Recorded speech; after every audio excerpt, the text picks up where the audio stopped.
കൊച്ചിയിലെ തെരുവ് വിളക്കുകൾ മിഴിയടയ്ക്കുന്നു. നഗരം കൂരിരുട്ട്. മെട്രോ നഗരമെന്ന ഖ്യാതിയൊക്കെ ഉണ്ടെങ്കിലും സന്ധ്യ മയങ്ങിയാൽ കൊച്ചിയിലെ പലയിടങ്ങളിലും കൂരിരുട്ടാണ്. കൃത്യമായ അറ്റകുറ്റപ്പണികൾ നടക്കാത്തതിനെ തുടർന്ന് നഗരത്തിലെ പ്രധാന പാതകളിലും ഇടവഴികളിലും തെരുവ് വിളക്കുകൾ മിഴിയടച്ചത് യാത്രക്കാരെയും നഗരവാസികളെയും ഒരുപോലെ വലയ്ക്കുകയാണ്. നഗരസഭയുടെയും കരാറുകാരുടെയും അനാസ്ഥയാണ് ഈ ദുരിതത്തിന് കാരണമെന്നാണ് പൊതുവെയുള്ള ആക്ഷേപം. പ്രധാന റോഡുകളിൽ പോലും വിളക്കുകൾ കത്താതിരിക്കുന്നത് രാത്രികാല യാത്രാ സുരക്ഷയെ സാരമായി ബാധിച്ചിട്ടുണ്ട്. വെളിച്ചമില്ലാത്തത് കാരണം ഇരുചക്രവാഹന യാത്രക്കാരും കാൽനട യാത്രക്കാരും അപകട ഭീഷണിയിലാണ്. പലയിടത്തും റോഡിലെ കുഴികൾ പോലും കാണാനാവാത്ത സ്ഥിതിയാണുള്ളത്.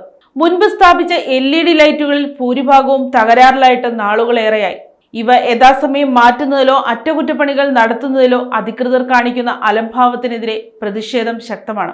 സുരക്ഷാ പ്രശ്നങ്ങൾക്കൊപ്പം തന്നെ വെളിച്ചമില്ലാത്തത് മുതലെടുത്ത് സാമൂഹിക വിരുദ്ധ ശല്യവും വർദ്ധിക്കുന്നതായി നാട്ടുകാർ പരാതിപ്പെടുന്നു. നഗരസഭ പണം മുടക്കുന്നുണ്ടെന്ന് പറയുന്നുണ്ടെങ്കിലും അതിന്റെ ഗുണം ജനങ്ങൾക്ക് ലഭിക്കുന്നില്ലെന്നതാണ് വാസ്തവം.